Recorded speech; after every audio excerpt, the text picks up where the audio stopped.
Every morning as true as a clock, somebody hears the postman's knock. Every morning as true as a clock, somebody hears the postman's knock. Bang, bang, bang.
The Woodchurch Carnival in 2022 started off with quite a bang. Literally. Together with other villages and towns across the country, the people of Woodchurch came out of their post-lockdown hideouts to have a jolly good shindig. God save the Queen! The lighting of these beacons across the whole country marked the start of the late Queen's Platinum Jubilee celebrations. But this event meant so much more than that locally. Most people hadn't been to such a large-scale gathering for a number of years, which made it exciting. But to the people of Woodchurch, this was a special opportunity to revive a pillar of the village's social calendar from days gone by, something which had brought the community together every year. The carnival and fete. Ladies and gentlemen, forget the rest, come to the best. Woodchurch Carnival, 12 o'clock Saturday.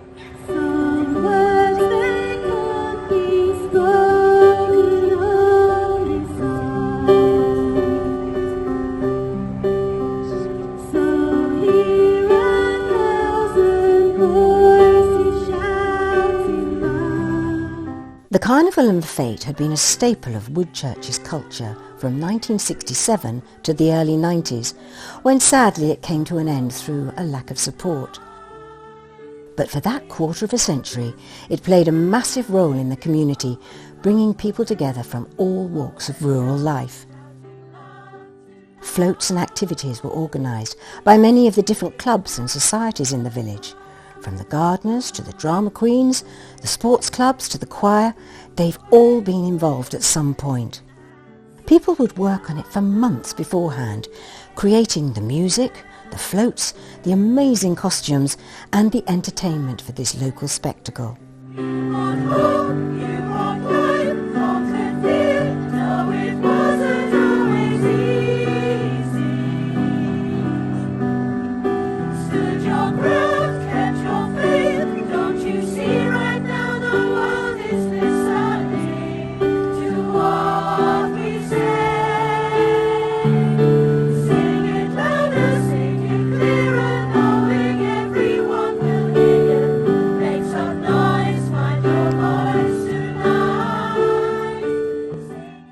There's a treasure trove of all these old photos to be found in the Woodchurch Museum, and everyone is welcome to go and take a look at them.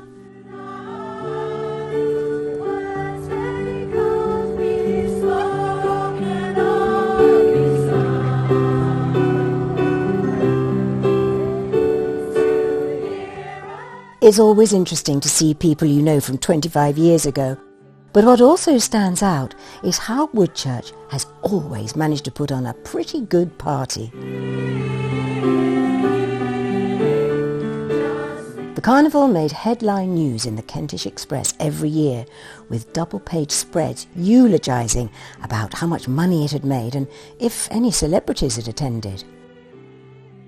One such VIP was Arnie Wilson, the TVS presenter of Coast to Coast, who lived in the village with his family of girls.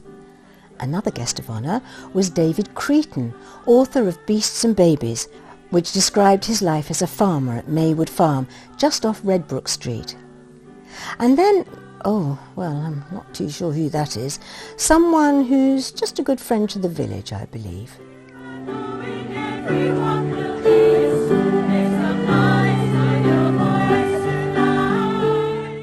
This particular article from 1978 tells the story of the carnival's origins as a fundraiser to buy a TV for the school. It describes how right from the first ever event, the carnival raised so much money that it could be split between various causes or projects that were important to the village each year.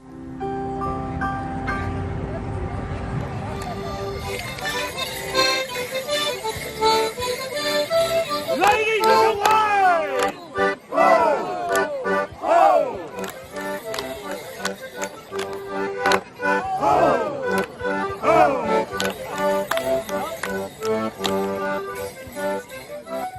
And here, the beautiful carnival queens had their day each year, pictured in these historic articles, perched on their glorious thrones, surrounded by fair maidens.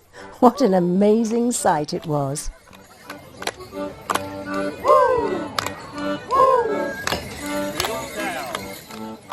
As the years went by, the carnival grew from strength to strength, until in 1979, after 12 years of running it from its inception, Mr. Grant, the headmaster of the school, handed the organisation of the event to a committee. In his letter of resignation, he said, "The event takes many months to prepare, and of necessity, parents and teachers have devoted more and more time to carnival business and less to educational matters. I have therefore handed the reins to a committee under the chairmanship of Mr. Battani." But that didn't spell the end of it. Quite the reverse, in fact. By 1985, the programme of events had grown to a whole week of activities, with sports matches, a pet show, a mini marathon, a tug of war, and a good old-fashioned Punch and Judy show. I remember probably late 70s. I was in the Lower Road float, and we had a circus that day. And my brother ended up as a cowboy, and I ended up as being a clown, which was quite. I guess that was pretty apt, and that was good fun. The excitement in the village and seeing all the happy faces. The magic certainly came back this year.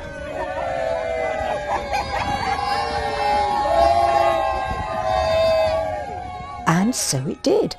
In 2022, Woodchurch did itself proud yet again for the Queen's Platinum Jubilee celebrations and the revival of its historic carnival and fete. By the centre! Quick, march!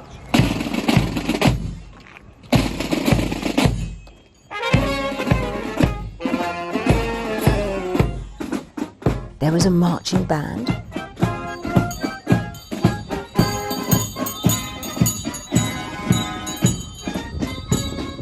and the obligatory steam traction engines,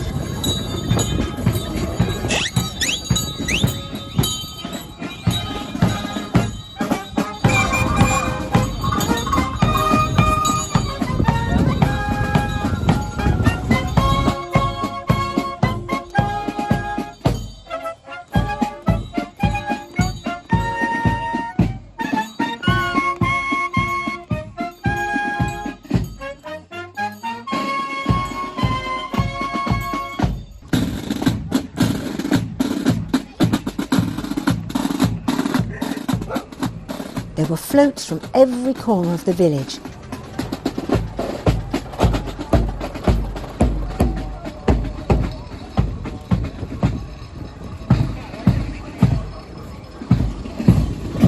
And a fete on the green where the procession ended, and the whole village gathered together.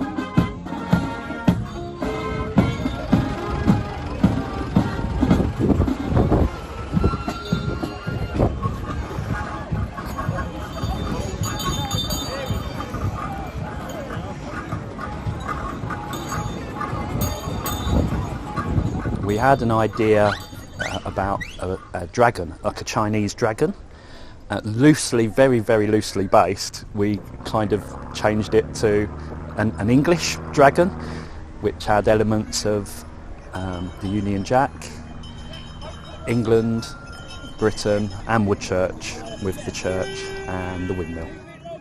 We had input from quite a few. We was asking questions and what they thought of the idea, and we got a lot of the kids to draw their own dragon pictures. So we had about 12 pictures from around Brattle. We had a lot of help from the Pop-In Centre. They had really like an Aladdin's cave of goods next to their hall. And we kind of, me and June just would go round boot fairs and charity shops looking for ribbons and all other bits that we might need, and paint, and it all came together.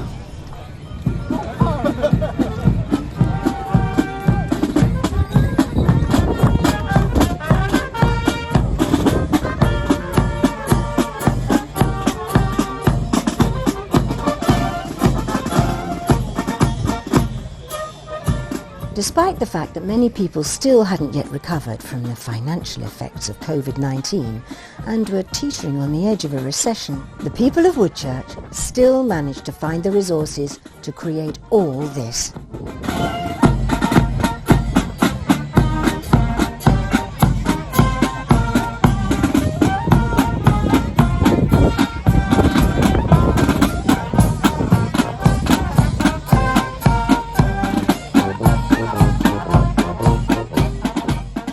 We had a very, very low budget, and we wanted to keep it a low budget to kind of encourage others to take part in future years and see that, you know, you didn't really need a lot of money to make a pedestrian float. I mean, we knew early doors we weren't having the trailer and the tractor, so we thought we'd do a pedestrian float and keep the budget low, and to show that other people could take part and how much good fun it was to make and to be part of the village. Seeing all the happy faces walking around the village and seeing a lot of friends that I hadn't seen for quite a while, that was also special. And without their help, the Brattle Dragon was going nowhere.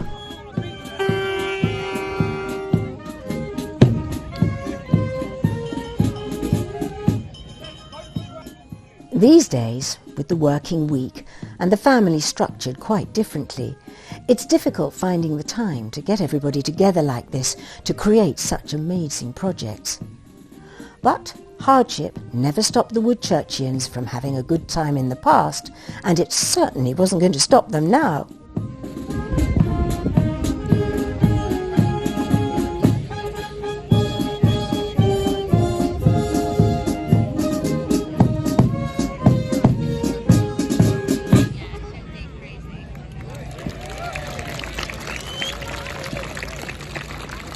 The occasion was even blessed by the weather, with the warm summer sun making the colours shine in a scene that wouldn't have looked too dissimilar many decades ago.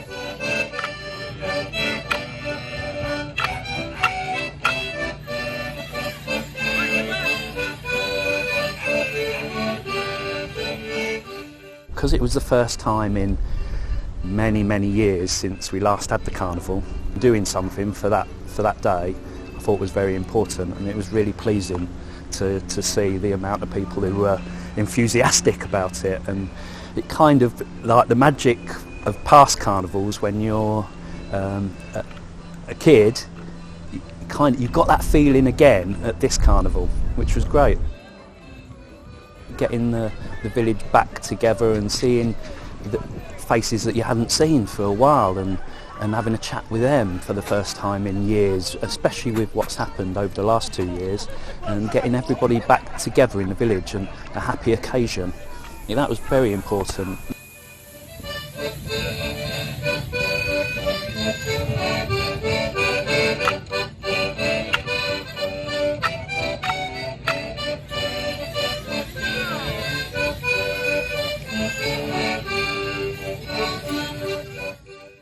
We got funding. We estimated that it was going to cost £21,000 to run the carnival, but we managed to get funding for £14,000 in the end. That came from several sources. The lottery grant gave us a huge amount, which was great. Ashford Borough Council and David Ledger also gave us some funding as well. And then the rest of the funding come from the brochure, advertising and stuff like that. And all in all, we had £14,000 that we raised, and we spent all the £14,000, and at the end of it we had £14,000 left, and we gave £4,000 straight back to the village, with £10,000 for the next one.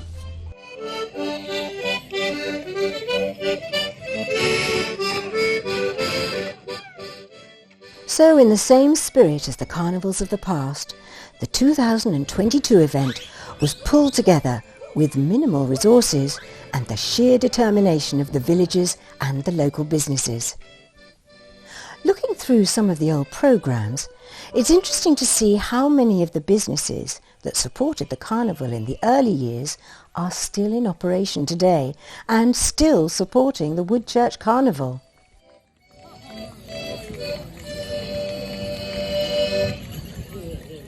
The whole idea to revive the carnival was the villagers. When I returned to the village in about 2015, people kept saying, oh, the village carnival was the great thing, and we'd done a couple of picnic on the greens and people were saying, oh, well, why don't we turn it into the carnival? So that's how the brainchild of it starting appeared. To get it off the ground was a bit of a challenge, because obviously getting people to do things. So we held a meeting and said who would like to get involved, and then I used my suave, sophisticated bullying methods to make people be on the actual committee and take the roles of what we needed, which was a treasurer and all the other bits to go with it, a fundraiser and all the other bits.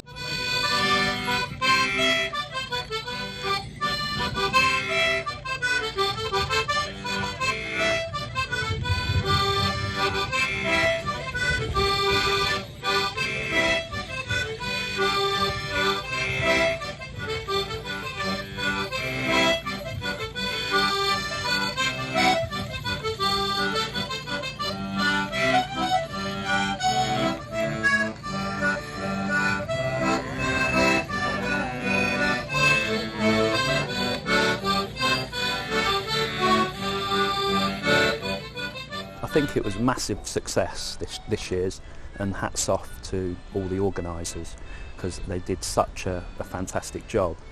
And I know, speaking to a lot of people in the village, how much they enjoyed the day and how much they're already looking forward to the next one, which I believe will be 2 years' time.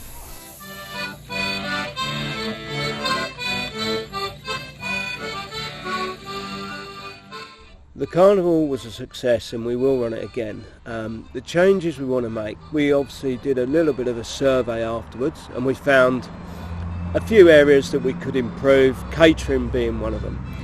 But the biggest change I'd like to make is to get more people involved, especially the younger people in the village, so that they come on board.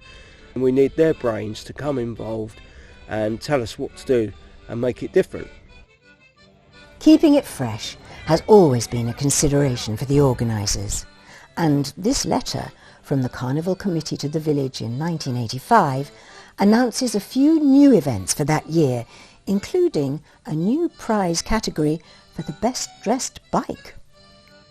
The best dressed bike category, 1985, sounds exciting. I think we need different categories this year as well, or next year. We had a lot of foot participants this year, which really went down well. yes, I think we can do anything, but what I really need is other people to come forward and to say what it should be. It can't just be one voice in this carnival. We are a village and we need everybody. And if that's not a call to action, then I don't know what is. So let's keep this tradition alive for the well-being of the village, the funds it can raise, the fun we have in putting it on, and to maintain our English rural culture.